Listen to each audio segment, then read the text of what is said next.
उससे पहले सर मैं मर्चेंट नेवी का जॉब करता था। मर्चेंट नेवी का जॉब 5-6 साल, तो वहाँ पे दूध, दही, पनीर, मक्खन उक्खन सभी आते थे। तो वहाँ पे सर अगर थोड़ा बहुत दूध रहेगा तो समस्या ये आएगी आपको दूध कहाँ पे सेल करना है। अपना पशु आहार भैंसी स्पेशल करके है, उसमें फैट 8% फैट है, जो कि अभी कम से कम 4-4.5 लाख रुपए लगेगा। 4.5 लाख। हल्दी, गुड़, जवाइन, अजवाइन ये सब देते थे यूट्रस को साफ करने के अलग है। वो अगर लाया तो उसका मनोबल वैसे ही टूट जाएगा, बाद में फिर बोलेगा अरे यार घाटा। वो 70 लीटर का सर्कल बराबर होना चाहिए। ऐसा नहीं कि एक बार हमने 70 लीटर स्टार्ट किया है, अगर आप पानी डालेंगे तो पानी से वो लोग दूध बना लेंगे। आप सूखा भूसा उसको नमस्कार साथियों, हम आ चुके हैं सैदराजा क्षेत्र के भतीजा गांव में और एक ऐसे युवा साथी से मिलेंगे जिन्होंने मर्चेंट नेवी का जॉब छोड़ के जो है डेयरी फार्मिंग में अपना कदम रखा है और काफ़ी सफलतापूर्वक बिल्कुल सामान्य ढंग से डेयरी फार्मिंग को चला रहे हैं।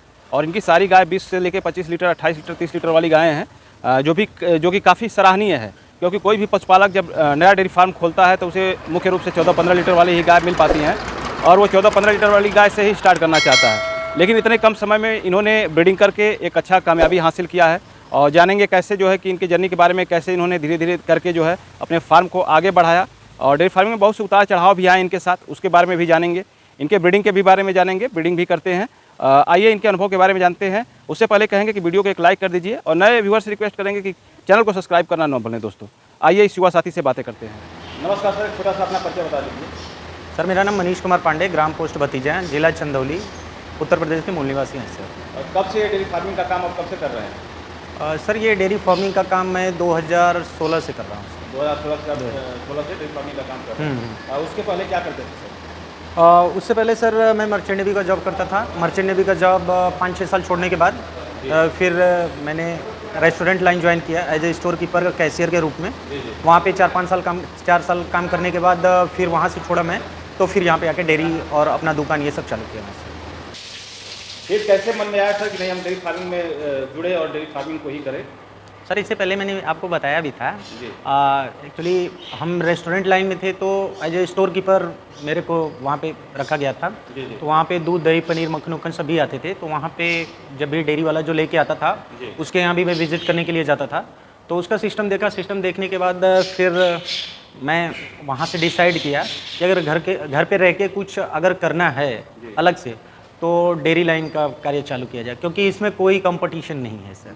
और किसी भी लाइन में आप जाएंगे हर लाइन में कंपटीशन है। अगर एक दुकान खोलते हैं तो उसमें कंपटीशन है, लेकिन बहुत ज़्यादा लोग डेयरी सेक्टर को चूज़ नहीं करते हैं। तो इससे अच्छा मेरे को सबसे बेस्ट लगा कि डेयरी लाइन ज्वाइन कर लें सर। आपने कहा कि पहले वाले वीडियो में हमने बताया था, दरअसल क्या बात होती है कि रोज नए नए दर्शक जुड़ते हैं। बिल्कुल सर, जो कि आपके बारे में अनभिज्ञ होते हैं। बिल्कुल सर। तो उन दर्शकों को भी परिचय बताना जरूरी होता है और जो है कैसे आपने डेयरी फार्म की शुरुआत की, फिर कहाँ से बहुत सा उतार चढ़ाव आता है, एक ऐसा बिजनेस है जिसमें थोड़ा सा बताना पड़ता है। तो शुरू में सर जब आप डेयरी फार्म स्टार्ट किए थे तो कितनी गायों से स्टार्ट किए थे और कहाँ से उन गायों को परचेज किया था? शुरू में जब मैं रेस्टोरेंट में काम कर रहा था तो उस समय मैं 2 गाय को लाया था। पहली गाय मेरी ये वाली है, इसको लाया था। घर पे ही पापा थे और छोटा भाई था, तो उनको मैंने बोला कि पहले 2 गाय से चालू करो, अगर कुछ प्रॉफिट होता है तो फिर मैं जॉब छोड़ के आऊँगा। पता लगे जॉब छोड़ के वहाँ से आया और यहाँ पे भी गट्टा लगा, वहाँ से भी जॉब से चला गया और यहाँ से भी प्रॉब्लम हो जाएगा। तो इसलिए जब 2 गायों को लाया तो छोटा भाई बोला कि नहीं भैया कुछ थोड़ा बहुत प्रॉफिट है। तो फिर मैं छुट्टी पे आया था, तो उसके बाद फिर प्रोग्राम बनाया, 2-3 गाय और ख़रीद के लाया। उसके बाद देखा कुछ प्रॉफिट हुआ तो फिर हमने सोचा कि डेयरी अच्छे तरीके से चालू किया जाए। अभी सर कितने जानवर हो गए हैं आपके पास? अभी तो सर छोटे बड़े मिला के 20-22 हो गए हैं। 20-22 जानवर आपके पास हो गए हैं। समय कितना लगा 2 गाय से 20-22 करने में? समय सर 5-6 महीने के बाद, पहले तो 2 गाय लाया तो 5-6 महीने तक मैं कुछ नहीं बोला। उसके बाद फिर एक ही बार जब मैं वहाँ से आया तो फिर अपना जानवर बढ़ाना, गाय को बढ़ाना स्टार्ट किया और 1-1.5 महीने में सब 15-16 गायों को कर लिया था सर। चुनौतियाँ कहाँ आई सर? क्योंकि शुरू में जब हम कोई काम नया नया स्टार्ट करते हैं तो उसमें बहुत सारी समस्याएं आती हैं। तो शुरुआती दौर में किस तरह की समस्याएं आई आपको, थोड़ा उसके बारे में हमारे दर्शकों को बताएं। शुरुआती दौर में समस्या सर, अगर थोड़ा बहुत दूध रहेगा तो समस्या ये आएगी आपको दूध कहाँ पे सेल करना है। अगर 20-22 लीटर दूध रहेगा तो मुगल सराय भी लेके जाएंगे तो उतना आपका खर्चा हो जाएगा सर। तो उसमें कुछ प्रॉफिट आपको बचेगा नहीं। तो मतलब अगर हम 60-70 लीटर, 80 लीटर अगर हमारे पास दूध है तो हम मुगल सराय की ओर रुख कर सकते हैं, वहाँ पे जाके किसी दुकान पे सेट करके दे सकते हैं। लेकिन 20-22 लीटर पे नहीं कर सकते। तो पहले हमने चालू किया तो 20-22 लीटर ही था, 25 लीटर। तो यहाँ पे एक दूधिया थे, वो लेके दूध जाते थे। लेकिन अब 20-22 लीटर का भी पैसा उनसे देना मुश्किल हो रहा था दूधिया वालों को, तो उन्होंने बोला कि भाई साहब हमसे नहीं हो पाएगा। तो फिर मैंने बोला ठीक है, हम और गायों को बढ़ाए, उसके बाद 70-80 लीटर करके फिर मुगलसराय हमने अपना दूध सेल करना चालू कर दिया। अभी सर कहाँ दूध बेच रहे हैं आप? अभी तो सर 2 साल से मैं मुमार्क डेयरी ले लिया हूँ। मुमार्क डेयरी पे ही अपना दूध का कलेक्शन होता है, वहीं पे देते हैं सर। किस रेट में सर आपका दूध बिक जाता है? अभी जो मुमार्क डेयरियों का मतलब ये होता है कि डेयरियाँ जब भी लेंगी आपका दूध तो फैट और एसएनएफ के हिसाब से लेती है। बिल्कुल बिल्कुल तो सर। एचएफ गायों का क्या फैट आ जाता है और किस रेट में आपका दूध बिक जा रहा है अभी? अभी तो आपने सर डेयरी में बैठा होगा तो उसमें देखा होगा, पर्ची होगी 37.90 रुपये 90 पैसे सारी गायों का दूध था, उनका 37 रुपये 90 पैसे पड़ा। आपका ऑन एवरेज 37 रुपये आ जा 37 रुपये 90 पैसे, जबकि 48 रुपीज़ अभी है 65 फैट पे 48 रुपये। अगर ये बढ़ के 52 रुपये होगा तो 40 रुपये 42-41 रुपये वैसे भी मिलेगा। क्या सर आप खिलाते हैं जो कि इतना फैट एसएनएफ अच्छा आ रहा है आपका? हम देख रहे हैं कि आपकी जो भी गायें हैं काफ़ी हाई वेट में है और सारी एचएफ गायें हैं, उसके बावजूद भी इतना अच्छा फैट एसएनएफ आने का कारण क्या है? क्या खिलाते हैं आप? सर देखिए, फैट अगर जानवरों को जो फैट वाली चीज़ है अगर वो देंगे तो उनका फैट वैसे भी बढ़ जाएगा। और हम इस समय अपना पशु आहार भैंसी स्पेशल करके है, उसमें फैट 8% फैट है, जो कि अभी तक हम मार्केट में देखे बहुत से पशु आहार को उसमें 8% फैट नहीं है, उसको खिलाते हैं। और प्लस चना चुनी चोकर इटारसी खरी और केसारी ओसारी ये मिक्स करके ये भी खिलाते हैं, सरसों का खरी मिक्स करके वो भी खिलाते हैं सर। तो काफ़ी चीज़ें आपके जानवर हम देख रहे हैं काफ़ी शाइनिंग में भी हैं और स्वस्थ भी हैं।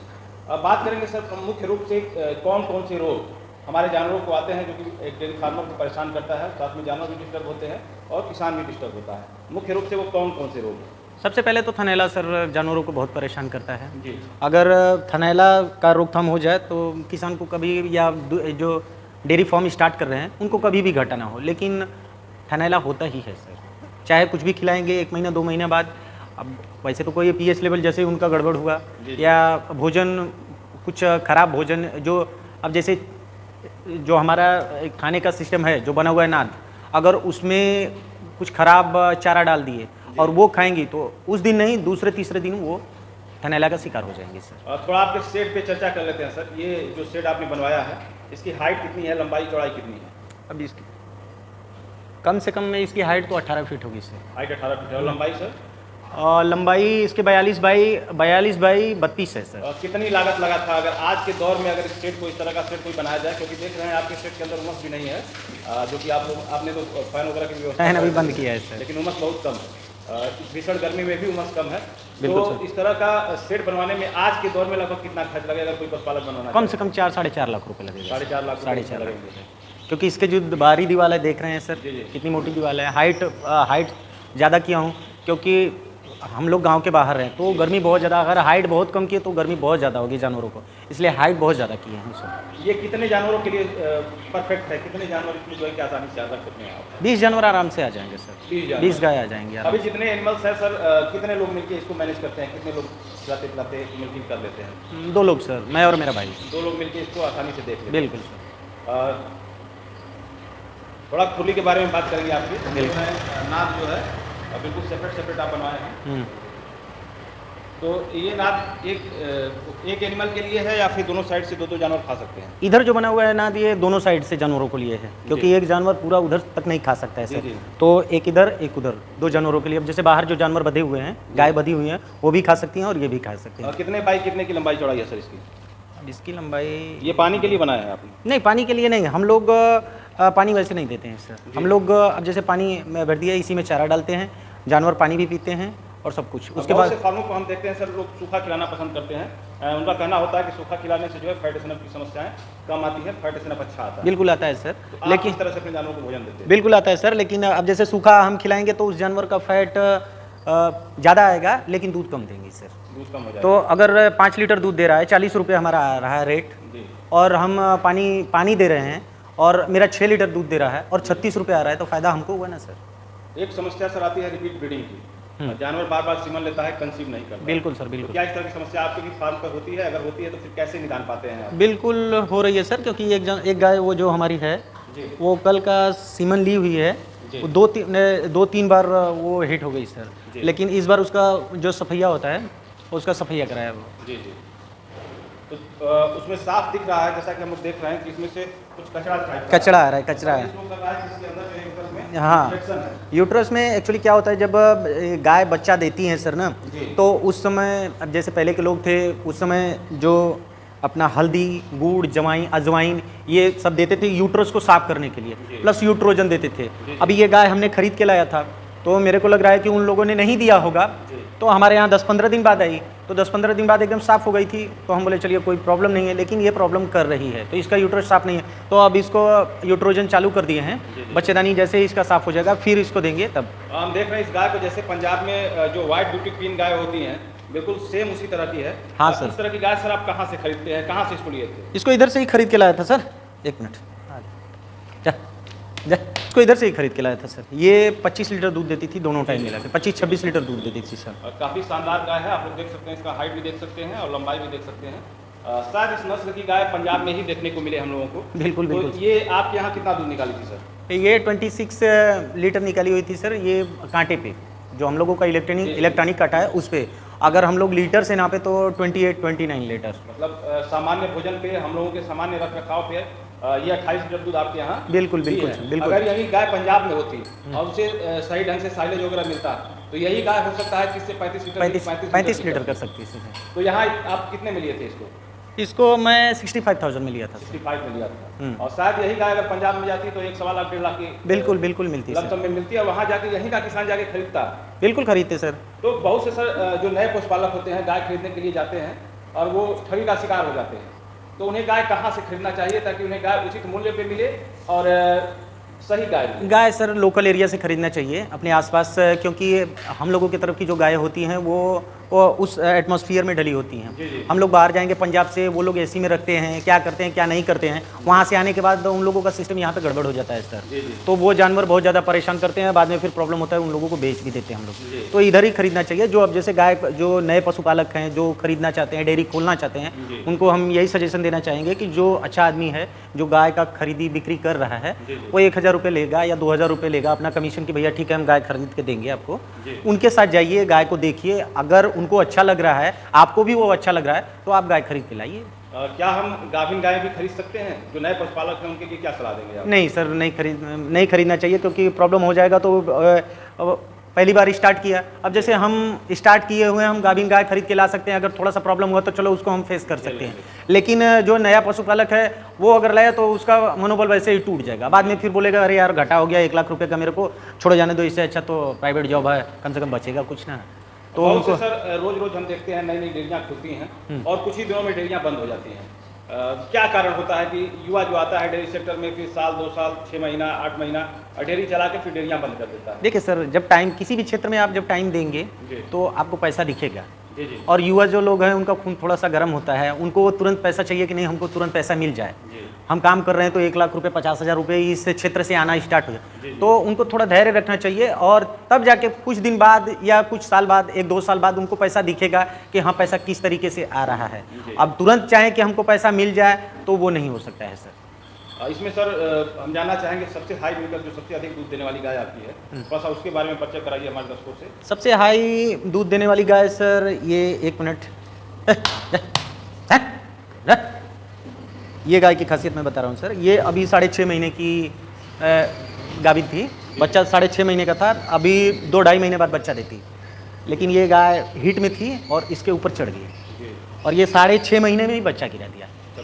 हाँ बच्चा गिरा दिया, अभी करीबन 15-20-25 दिन हो रहा होगा, बच्चा गिरा दी। लेकिन ये 6.5 महीने क्या, अभी इसको 7 महीने हुआ होगा, लेकिन इस समय ये 21-22 लीटर दूध दे रही है। अभी भी 22 लीटर, 21-22 लीटर ये दूध दे रही है। अगर ये सर पूरे समय पे जो 9 महीने का समय होता है और पूरे समय में बच्चा देती तो क्या अनुमान था? अनुमान मेरा था 25-26 लीटर और पहले ब्यात की है। जैसा कि हमें लग रहा है फर्स्ट लैक्टेशन है ये फर्स्ट लैक्टेशन है। इसका जो ये थन है अभी विकास उतना नहीं हुआ है, जब दूध लगाने का टाइम होता है तो ये पूरा तन जाता है। बिल्कुल कॉम्पैक्ट ऑर्डर है इसका। हाँ, तो ये तन जाता है, तो इसके लिए हमने रोएच, छोटे भाई को बोला हूँ, रोएच देता है, स्टार्ट कर दिया है।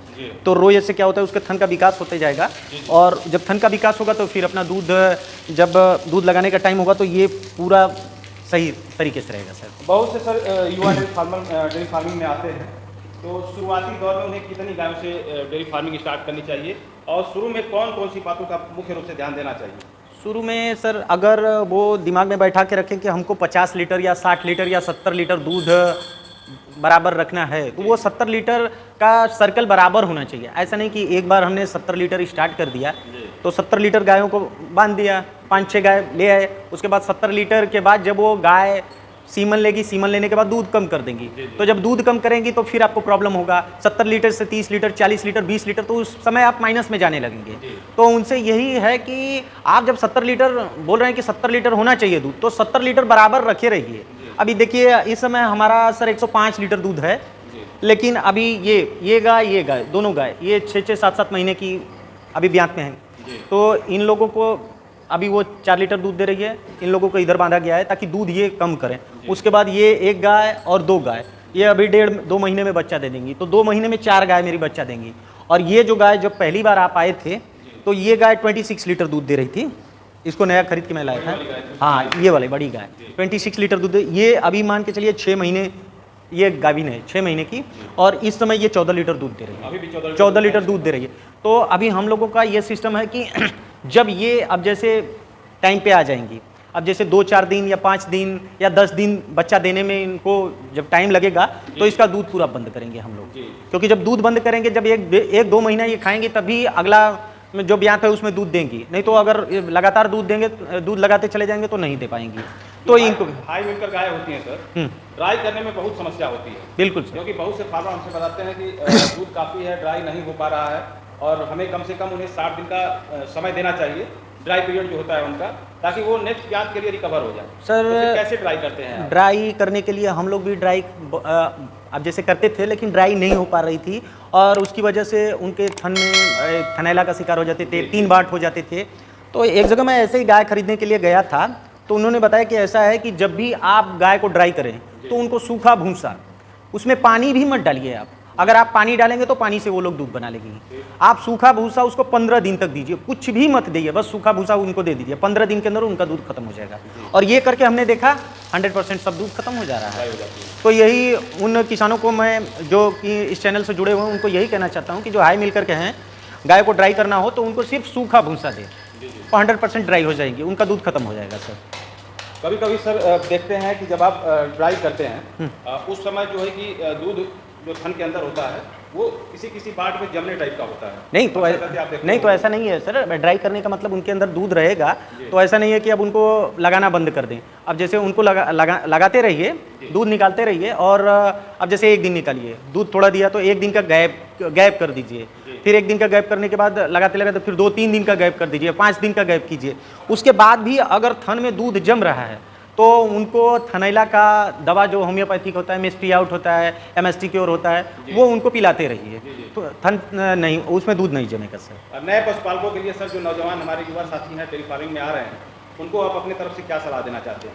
उनको हम यही सजेशन देना चाहेंगे सर कि अगर कोई भी डेयरी खोलते हैं वो लोग तो पहले धैर्य रखें, और अगर सोचेंगे कि हमको तुरंत पैसा मिले तो उस सेक्टर से तुरंत पैसा नहीं मिल सकता है, थोड़ा टाइम देंगे पैसा ज़रूर मिलेगा। और दूसरी बात कि जब भी डेयरी स्टार्ट करें तो एक अपना जरिया बना लें कि हम अपना दूध कहाँ सेल करेंगे।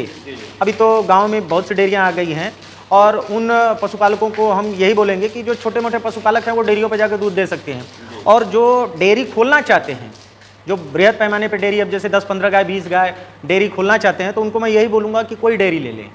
अगर वो डेयरी ले लेंगे तो उनको दौड़ने की कोई ज़रूरत नहीं होगी, अपना दूध अपने यहाँ दे के खाली हो जाएंगे, और भी किसान गांव के लोग आके दे सकते हैं, उसमें अपना हो जाएगा काम सर। बहुत बहुत धन्यवाद सर आपका, जो आपने इतना कीमती समय दिया। नेक्स्ट पार्ट 2 हम लोग अभी अगले कुछ दिनों में अपलोड करेंगे। दोस्तों, आप वीडियो पर चैनल पे कंटिन्यू बने रहिए। उस पर हम लोग ब्रीडिंग पे बात करेंगे सर से, क्योंकि उन्होंने कई बच्चियाँ तैयार कर रखा है, तो ब्रीडिंग पे भी बातें करते हैं। अभी अपलोड होगा उस पर हम बातें करते हैं।